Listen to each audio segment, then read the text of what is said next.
at bbcworldservice.com. Heart and soul. After the trauma suffered by Jewish people during World War II, what might convince a German Jew to sign up to the German military today?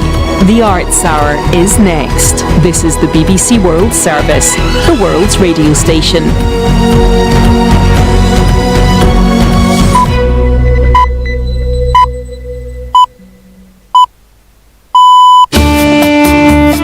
Coming up on the Arts Hour with me, Nikki Beattie, Northern Irish actor Jamie Dornan speaks to the man he portrayed in the film A Private War. Bollywood star Kartik Aaryan on mastering a work-life balance. I was actually literally like a robot working at that time. I've really started enjoying life. And Argentinian director Laura Citarella discusses the importance of place in film. Also on the show, Ice Cube on playing a villain with a heart in the new Teenage Mutant Ninja Turtles movie. He's a super villain with a heart who wants to be accepted. And if you don't accept him, there's hell to pay. I'll be talking to writer Aisha Manazir Siddiqui about her novel The Centre, and author Michael Rosen gets to grips with the world of fandom. All that and more coming up on the Arts Hour.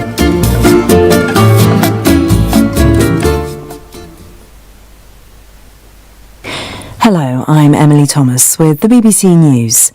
Thailand's former Prime Minister Thaksin Shinawatra has been taken to prison just hours after returning from 15 years of self-imposed exile. Mr Thaksin, who fled the country after the military seized power, has long contended that the corruption charges imposed in his absence were politically motivated. Jonathan Head is in Bangkok. He's in Bangkok's main remand prison.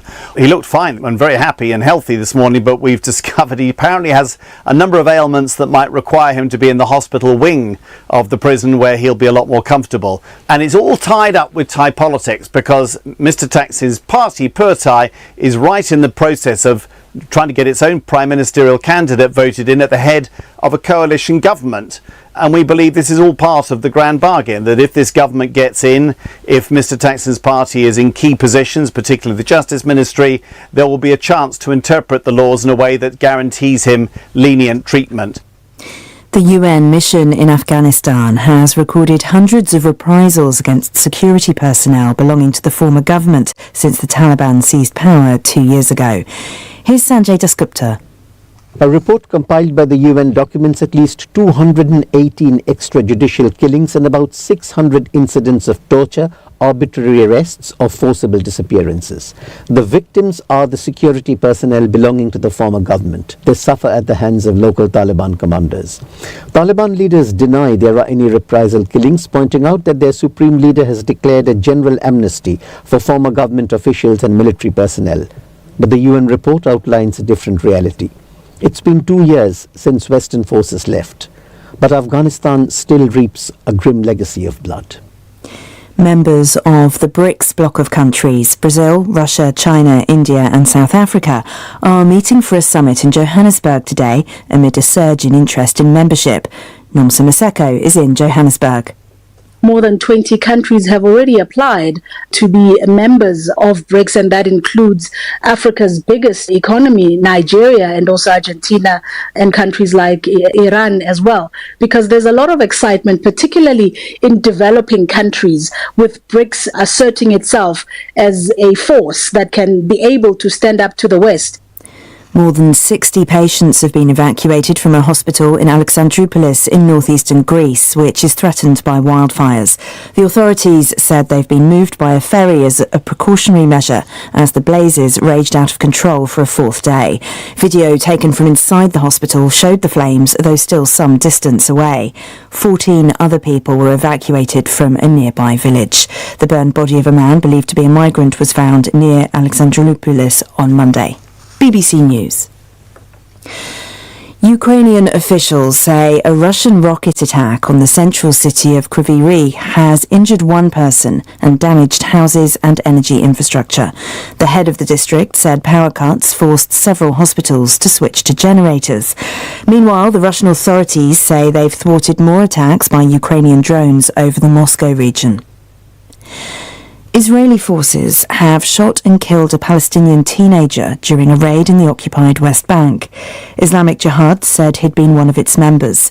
The Israeli military said its forces responded with live fire after coming under attack in clashes near the city of Jenin.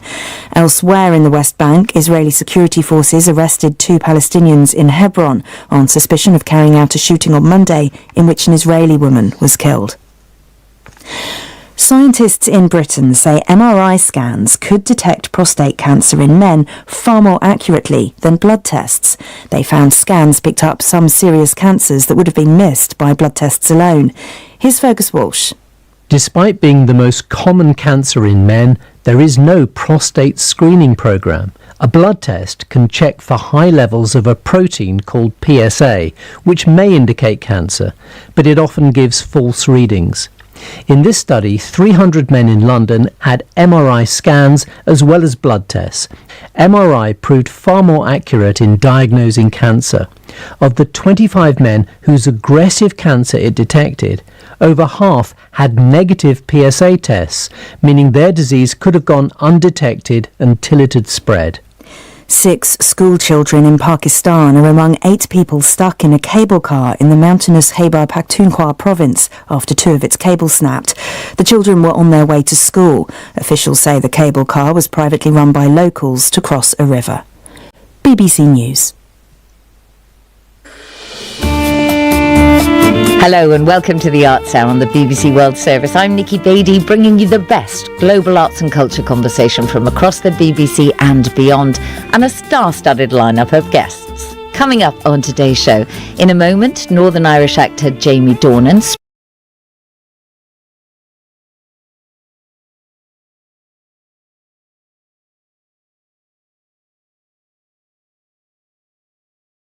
continuing to lose their lives. More than 1,000 families are grieving as a result of this, and things need to go much, much quicker in more of an emergency-style response. Now, here on Sky News, we have been getting some reaction from the author Irvine Welsh in the last few minutes.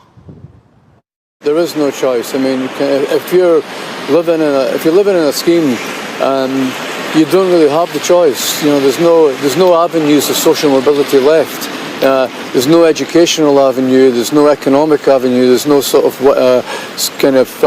employment avenue out of that kind of desperation. So many people, you know, everything in a housing scheme now is set up towards addiction. Now, Glasgow, where we are just now, still has the biggest problem across Scotland, the biggest loss of life when it comes to drugs, closely followed by Dundee. Now, people who were watching Sky News yesterday will remember that we went inside various communities who have been blighted by drugs, those substances that are killing people, those dealers that are capitalising on this out-of-control street market.